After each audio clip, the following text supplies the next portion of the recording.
Aujourd'hui, on est dans l'épisode 3 de notre série sur la fertilité.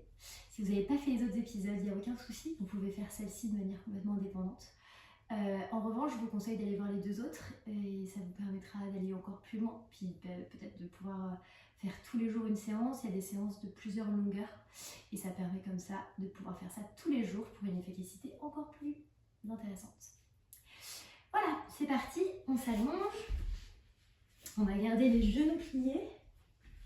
La première chose qu'on va faire, c'est mettre nos mains en triangle comme ça et les placer comme on l'a fait pour le cours numéro 2 au niveau de notre utérus, de notre petit bassin.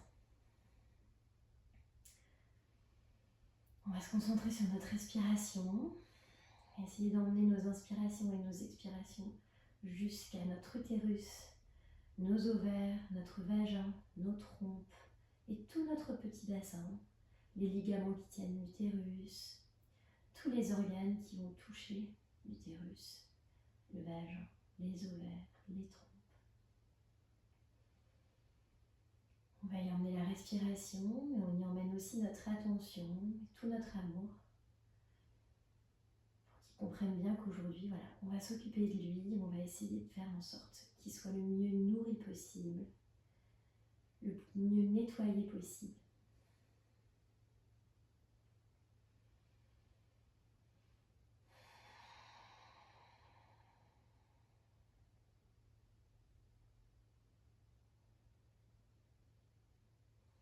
On va venir masser notre utérus. Alors restez bien allongé sur le dos avec les genoux pliés. Moi, je vais m'asseoir pour pouvoir vous montrer. Alors, je vais vous montrer comme ça. Donc vous partez de votre pubis. Vos mains sont vraiment comme ça sur le côté en crochet. Vous partez au niveau de votre pubis, vous inspirez. Et à l'expiration, vous remontez vers le nombril. Le but, c'est de sentir que vous emmenez quelque chose. On inspire. Et à l'expiration, on ramène vers le nombril. Continuez. Donc le but, c'est de sentir qu'on ramène quand même un peu notre utérus vers le haut. Éviter qu'il s'affaisse, lui ramener du sang, le remettre bien à sa place. C'est important, l'utérus, il est parfois en fait, avec toutes les contraintes qu'il peut y avoir, avec tous les ligaments qui sont autour, il peut être un peu décalé vers le haut, vers le bas, sur le côté, vers l'avant, vers l'arrière. Donc là, on essaye vraiment de faire en sorte de masser pour qu'il revienne dans sa position initiale, qui lui permet d'être bien en harmonie avec tout ce qui l'entoure, bien nourri, que l'élimination se fasse bien, que la lymphe arrive bien, que le sang arrive bien, que l'influx nerveux arrive bien. Tout ça, c'est hyper important. Maintenant, vous allez partir de votre aine droite et vous allez remonter vers le nombril. Toujours inspire, expiration, on ramène vers le nombril. Vous continuez à faire ça. Voilà, en essayant vraiment de sentir que vous allez quand même assez profondément pour ramener quelque chose vers le nombril. On ne se fait pas mal non plus, mais il faut vraiment que ça serve à quelque chose.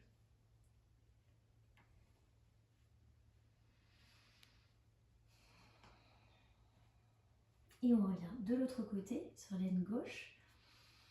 On expire et on ramène vers le nombril.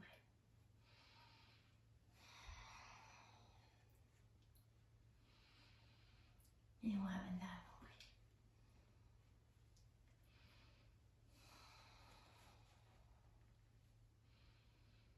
le nombril. Ok.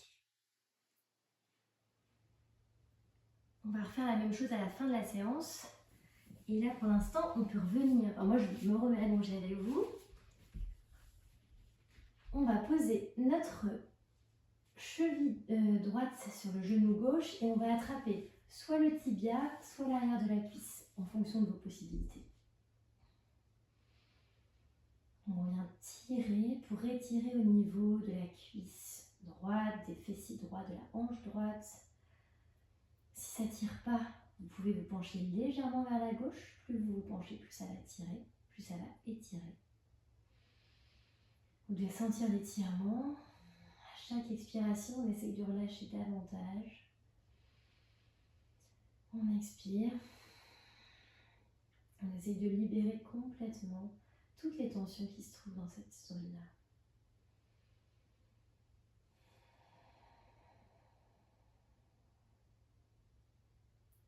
On n'oublie pas de relâcher les mâchoires, On essaie de relâcher les épaules, le front, le dos.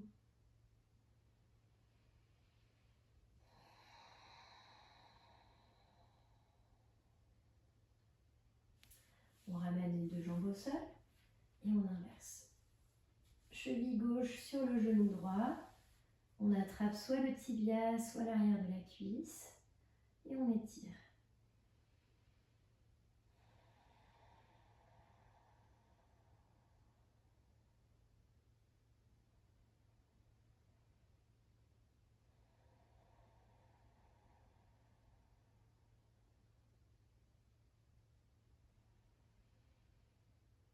À chaque expiration, on amène vraiment de la détente au niveau de la cuisse, de la hanche, des fessiers.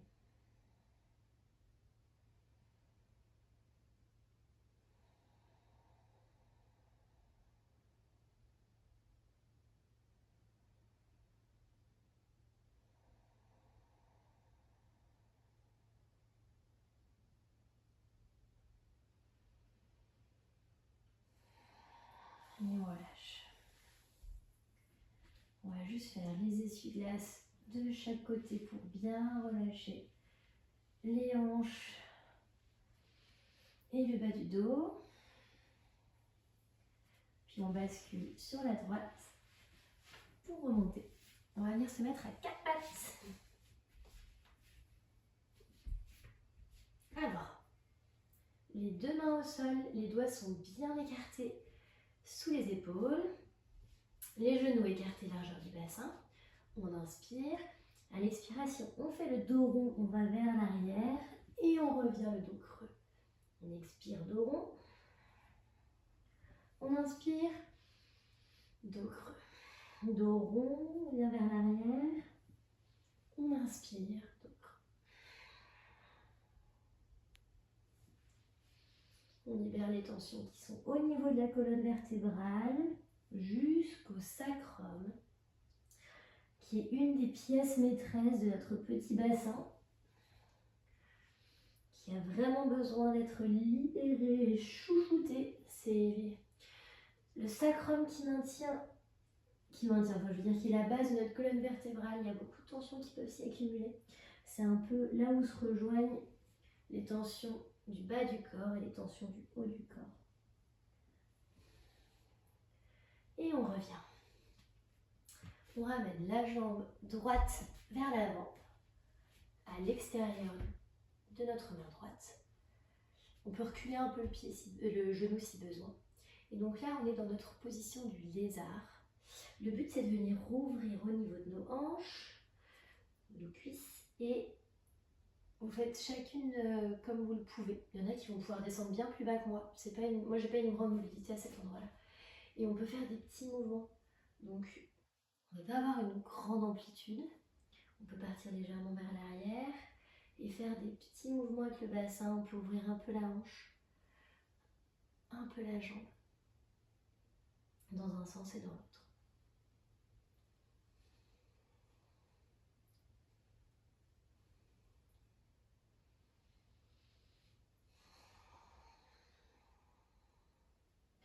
Et on peut arrêter aussi. On relâche la tête. On libère les tensions au niveau de la mâchoire. Et on respire profondément au niveau de nos hanches, de notre bassin.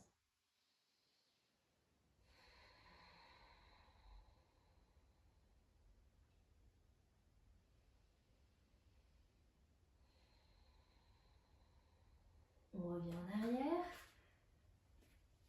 On ramène légèrement la jambe dans l'axe et on se penche vers l'avant. La jambe droite devant est tendue. On essaie d'avoir le dos le plus droit possible, pas complètement rond. Un peu plus droit que ça. Ok. On essaie de bien sentir cet étirement jusqu'à l'arrière de vos fessiers, jusqu'à vos fessiers. Toute l'arrière de votre jambe doit être étirée. On n'oublie pas de bien respirer. Ok. On revient. On ramène la jambe vers l'arrière et on va faire la même chose avec la jambe gauche. On ramène la jambe gauche vers l'avant, à l'extérieur de notre main gauche. Et de la même manière, on va commencer avec des petits mouvements de rotation. Les mouvements, vous pouvez faire chacune à son rythme. Il n'y a pas de nécessité de faire de la performance. Là, on essaie juste de partir à partir de votre corps, de ce qu'il peut faire aujourd'hui, et d'améliorer ses possibilités, de libérer ses tensions. Ce n'est pas les tensions de la voisine, c'est vos tensions à vous. Donc il n'y a pas à faire mieux ou moins bien, simplement à faire mieux par rapport à vous. Ok, on s'arrête un peu. On peut fermer les yeux pour essayer vraiment de se concentrer sur cette zone. À chaque expiration, on respire au niveau de nos ailes, au niveau de là où on sent que ça tire. En même temps, on étire nos psoas. C'est important, ce sont des muscles qui vraiment peuvent bloquer et verrouiller votre bassin. Et qui peuvent aussi contenir beaucoup d'émotions. Donc c'est bien de les libérer, de travailler dessus. On recule, on garde la jambe où elle est, on la ramène légèrement vers l'axe central du tapis. On a nos mains en coupe. Si vraiment vous êtes trop basse, vous pouvez rajouter des livres, des briques de yoga ou des briques de chantier. Vous avez à disposition. Le dos n'a pas besoin d'être complètement droit, mais pas complètement non plus fouté. Essayez de garder un minimum le dos droit. On continue bien à respirer, de bien relâcher ses mâchoires. Les mâchoires sont connectées au bassin, c'est important de les relâcher.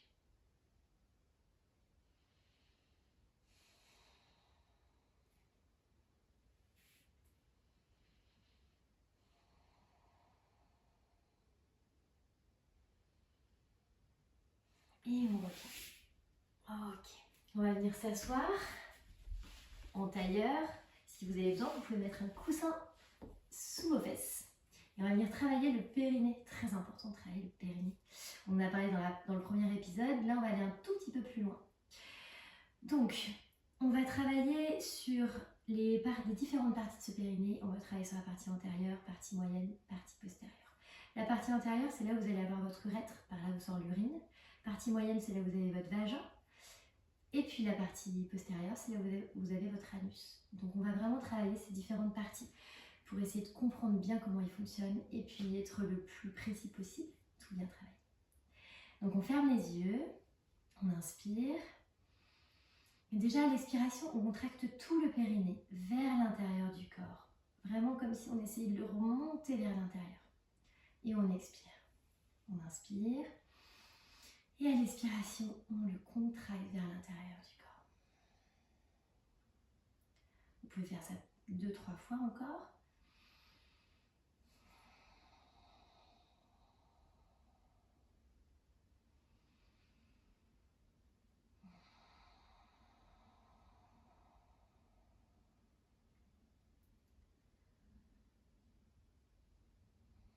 Et maintenant, après, à la prochaine inspiration et expiration, vous allez contracter la partie antérieure, donc la partie où il y a l'urètre. Pareil, de la même manière vers l'intérieur du corps. C'est totalement normal si vous avez l'impression de tout contracter. Ne vous inquiétez pas. En fait, là, on essaye d'amener notre attention sur cette partie antérieure. Donc à chaque expiration, vous contractez seulement cette partie antérieure. Et le but, c'est vraiment juste de se dire, tiens, il y a plusieurs parties. Ok, là j'essaye de contracter. Ah, mais je sens que ça contracte aussi un peu au niveau de l'anus, par exemple. Ou je sens que ça contracte aussi un peu au niveau du vagin. C'est pas grave, vous inquiétez pas. Ensuite, on va faire la partie moyenne, donc la partie là où il y a le vagin. À l'expiration, on essaye de contracter juste cette partie-là. Et c'est pas grave si le reste se contracte aussi, il n'y a aucun souci. Encore une fois, on n'est pas dans la performance. Le but, c'est de venir identifier petit à petit. Et donc après chaque expiration, à l'inspiration, on essaie de détendre complètement le périnée, qu'il soit relâché de toutes ces tensions. Et on expire et on contracte cette partie moyenne. Ok. On inspire et là, on va contracter la partie postérieure. Donc comme si on se retenait d'aller à la selle. Et c'est vraiment difficile de différencier toutes ces parties. Donc c'est pas du tout grave si tout se contracte. Et petit à petit, vous allez voir que vous allez mieux ressentir et que vous allez être beaucoup plus efficace sur la dissociation.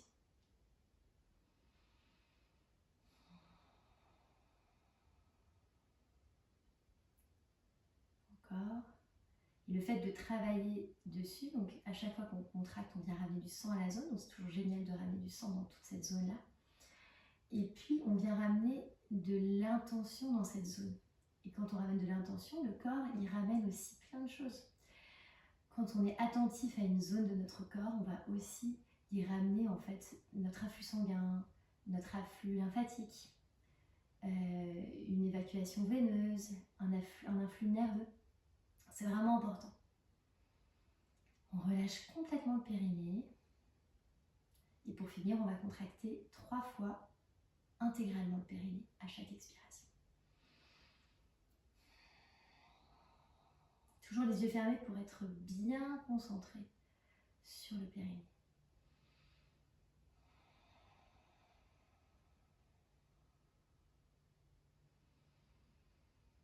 Et une dernière fois. Ok, on relâche. On va venir se mettre en longueur sur notre tapis. Les fesses bien à plat. On peut ramener vraiment nos os des fesses, les ischions vers l'arrière. On tend nos jambes, nos orteils sont tendus vers nous. On va inspirer et à l'expiration, on descend. Alors, moi, je n'ai pas une grande mobilité à ce moment-là. Ça dépend vraiment de chacune. Donc, soit vous attrapez vos pieds, soit vous pouvez attraper vos chevilles, vous pouvez attraper ce que vous voulez. Et le but, là, cette fois-ci, on va venir se détendre complètement et relâcher. Si vous avez besoin, vous pouvez plier vos genoux, sinon vous les gardez bien tendus. Et vous pouvez relâcher complètement tout le haut du corps. Donc là, on est vraiment sur une séance douce. Et quand on est dans une séance douce comme ça, on va activer notre système parasympathique. Donc continuez à bien vous relâcher et je vous explique quand même rapidement ce que c'est parce que c'est important, surtout dans la fertilité.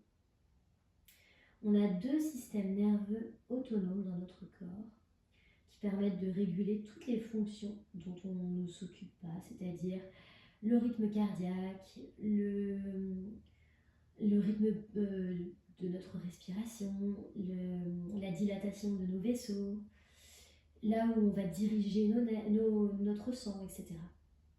Donc quand on a un loup qui nous poursuit, eh ben, on va se mettre en système sympathique, orthosympathique. Ça veut dire que c'est un système de stress. Où est-ce qu'il va aller le sang? Il va aller au niveau de nos jambes, au niveau de nos bras, au niveau de notre cœur pour que ça va augmenter les battements de notre cœur. On va augmenter le rythme de notre respiration. Le but, c'est de fuir, de fuir, de fuir. Tout le sang va s'en aller des organes.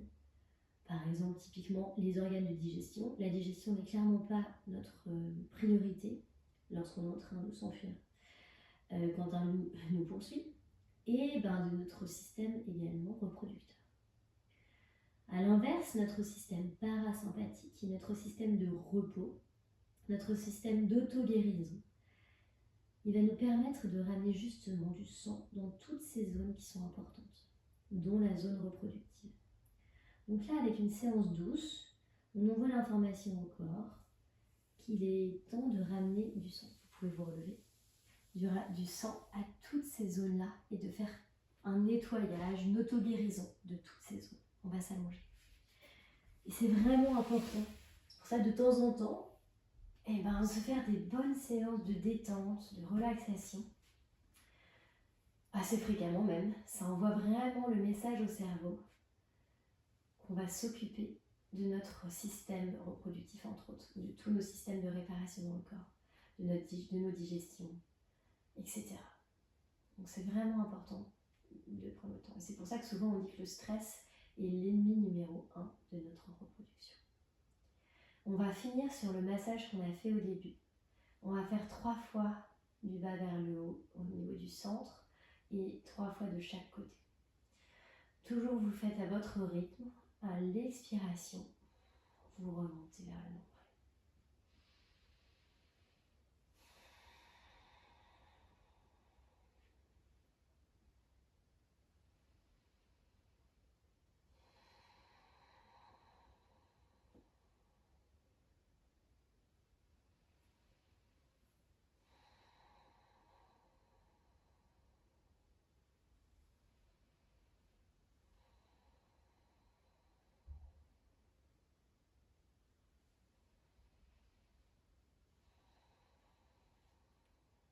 Et de l'autre côté, on finit côté gauche.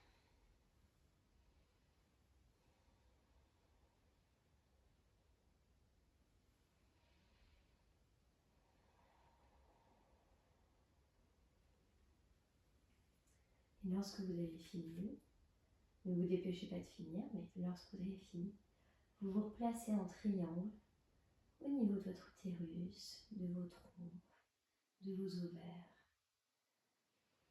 avec la pointe de votre triangle qui va au niveau de votre pubis. Et vous envoyez une dernière petite dose d'amour, toute cette zone.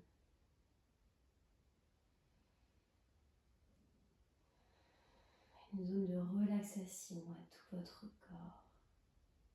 Une information de relaxation.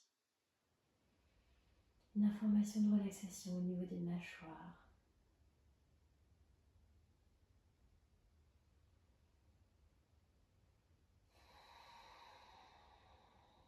Vous pouvez mettre une main sur le cœur, une main sur votre système reproducteur. Et moi, je vous remercie infiniment d'avoir fait cette séance avec moi. Et je vous retrouve pour l'épisode 4 bientôt. Au revoir.